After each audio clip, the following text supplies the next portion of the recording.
This is Tinkerbell, a World War II era Curtiss-Wright C-46 Commando that's based here at the Charlotte Monroe Executive Airport. Well, at least it's based here for the moment, because before the day ends, the aircraft will depart Monroe and will head to a new home in Virginia, ending 13 years of being here, which is also why I'm here at the airport today. The Warriors and Warbirds group, who operates and maintains Tinkerbell, is hosting a farewell get-together to honor the passing of the aircraft to its new owner, the Military Aviation Museum in Virginia Beach, Virginia.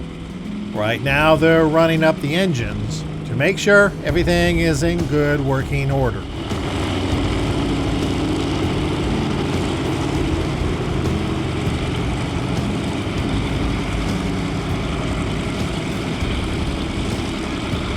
They're heading back to the hangar, where the farewell party has already started.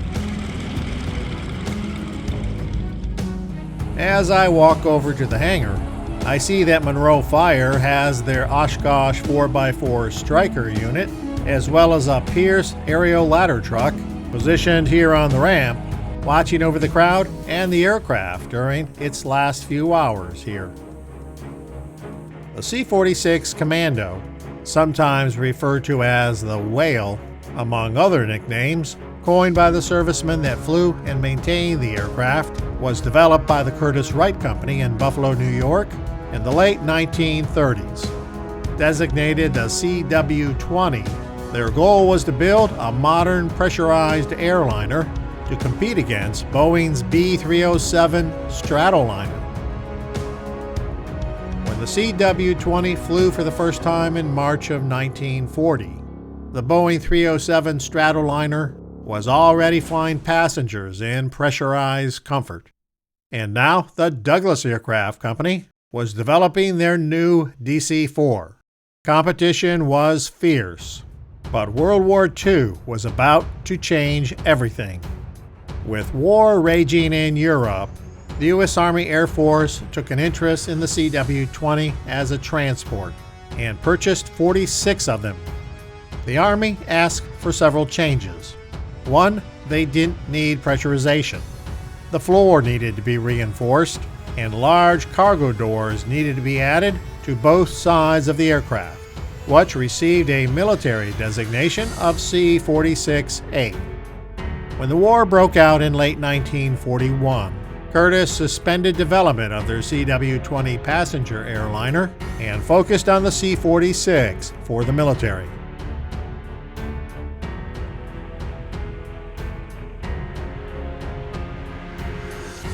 When this aircraft was built in September 1944, it was part of a run of C-46 F models. This one rolled off the line with serial number 22597. The United States Army Air Force gave it an inventory number of 4478774. Because this aircraft was built late in the war, it never saw duty in any of the combat theaters. Here's one of its Pratt & Whitney R2800 2,000 horsepower engines. In 1948, the U.S. Air Force leased the aircraft to Pan American World Airways, who operated it under civilian registration November 74178. Pan Am returned the aircraft to the Air Force in 1953. It was sold as surplus in 1955. And started a 16-year career as an air freighter, which started with Argonaut Airways in Florida. Next, it went to Riddle Airlines, followed by Zantop Air Transport, then Universal Airlines. By 1970, it was owned by Span East Airlines, who re-registered the aircraft to November 608 Sierra Echo. A year later, the aircraft was sold to Ortner Air Service. It was around this time when the aircraft ran afoul with the U.S. Customs Service when it was impounded for drug running. In February 1976, the Confederate Air Force in Harlingen, Texas, took possession of the aircraft and re-registered it to be November 78774 in honor of the original military inventory number. The plane was sent to Tinker Field in Oklahoma, where it was repaired and brought back into airworthy condition. It was because of its stay at Tinker the aircraft received the moniker the Tinkerbell. She got a new airworthiness certificate on 12 August 1980. The Confederate Air Force sold the plane in September 1991 to the American Air Power Heritage Flying Museum in Midland, Texas. It stayed there until 2011, when it was sold to the city of Monroe, North Carolina. She's remained here up until today. Let's take a look inside. One of the first things I notice walking into the cabin is that the space is much larger than that of a C-47. The flight deck? No hydraulic flight controls, so the control wheel needs to be quite large.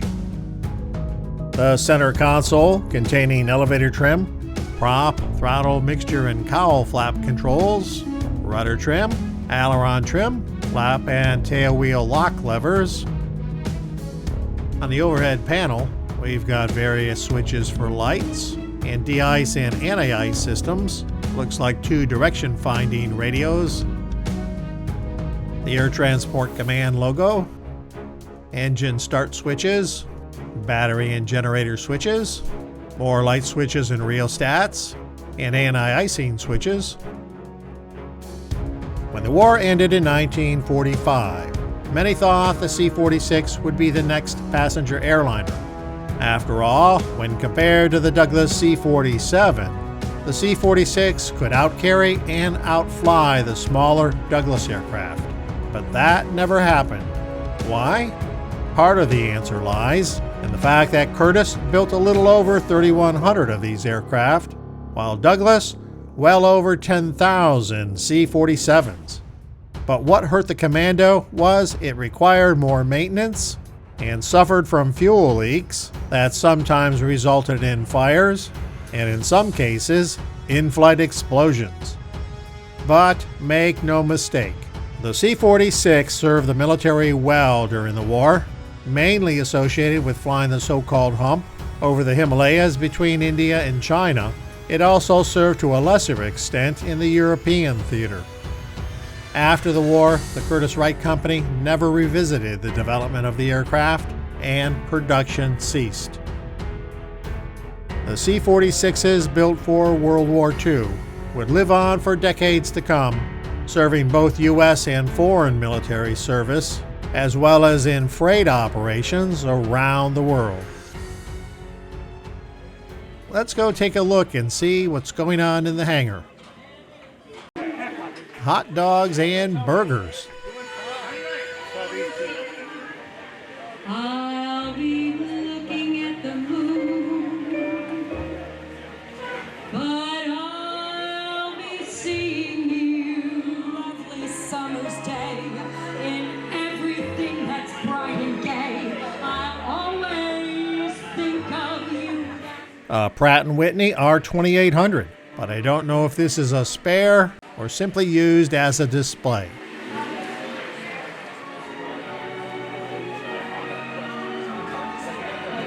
the rocket boosters is because different altitude bell-shaped nozzles, those work really well for low altitude.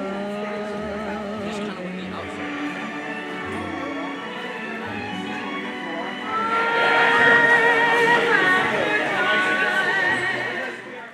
Here's the view, looking up into the left landing gear wheel well.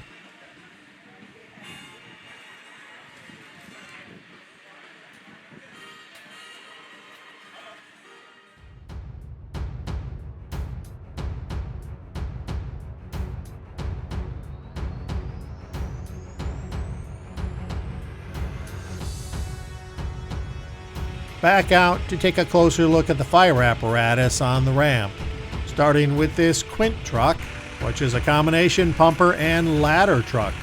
Actually, the vehicle serves 5 functions: as a pumper, a water tank, a hose truck, an aerial device, and ground ladders. This Oshkosh Striker is a purpose-built aircraft rescue and firefighting vehicle. It maxes out at 31 tons when filled with water and equipment, and has an air-conditioned cab and 2 joystick-operated water turrets, one on the bumper and one on top of the cab. The vehicle holds 1,500 gallons of water and 210 gallons of firefighting foam. There's also an infrared camera up there by the top turret.